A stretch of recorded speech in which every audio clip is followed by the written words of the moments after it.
మే 10న హైదరాబాద్లో జరగబోయే ప్రధాని నరేంద్ర మోదీ సభను విజయవంతం చేయాలని సిరిసిల్ల జిల్లా బీజేపీ అధ్యక్షుడు గోపి పిలుపునిచ్చారు. ప్రధానిగా మూడోసారి గెలిచిన తర్వాత హైదరాబాద్ వస్తున్నారని ఆయన తెలిపారు. పార్టీలతో సంబంధం లేకుండా మోడీని అభిమానించే నాయకులు దేశవ్యాప్తంగా ఉన్నారన్నారు. రాష్ట్రానికి వచ్చిన ప్రతిసారి ప్రధాని ఏదో ఒక అభివృద్ధి కార్యక్రమం చేపడుతున్నారు.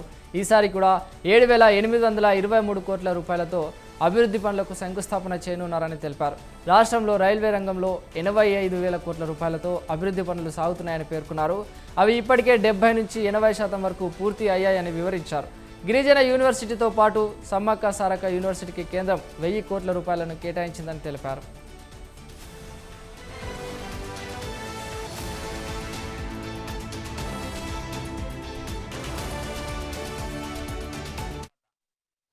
ఎల్లుండి 10వ తారీఖు నాడు గౌరవ ప్రధాని నరేంద్ర మోదీ గారు మూడవసారి ప్రధానమంత్రి అయిన తర్వాత తెలంగాణ రాష్ట్రానికి హైదరాబాద్లోని పరేడ్ గ్రౌండ్కు వస్తున్న సందర్భంగా మరి ఆ కార్యక్రమాన్ని విజయవంతం చేయాలని చెప్పి ప్రజలందరినీ కోరడం జరుగుతుంది.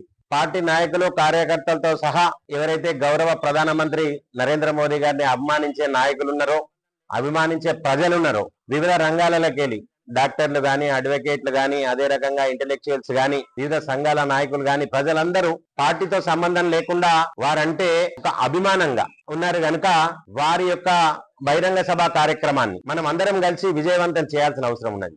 మరి ఈరోజు ప్రపంచంలో భారతదేశాన్ని అగ్రగామిగా నిలిపే ప్రయత్నం చేస్తున్నారు. వారు నిరంతరం శ్రమిస్తున్నారు కనుక మనందరిది ఆ కార్యక్రమాన్ని విజయవంతం చేయాల్సిన బాధ్యత మనందరి కనుక ప్రజలందరూ మమేకమై ఎల్లుండి జరిగే కార్యక్రమాన్ని 10వ తారీఖు సాయంత్రం 4 గంటలకు జరిగే కార్యక్రమాన్ని పెద్ద ఎత్తున ప్రజలందరూ భాగస్వామి అయి విజయవంతం చేయవలసిందిగా కోరుతున్నాం.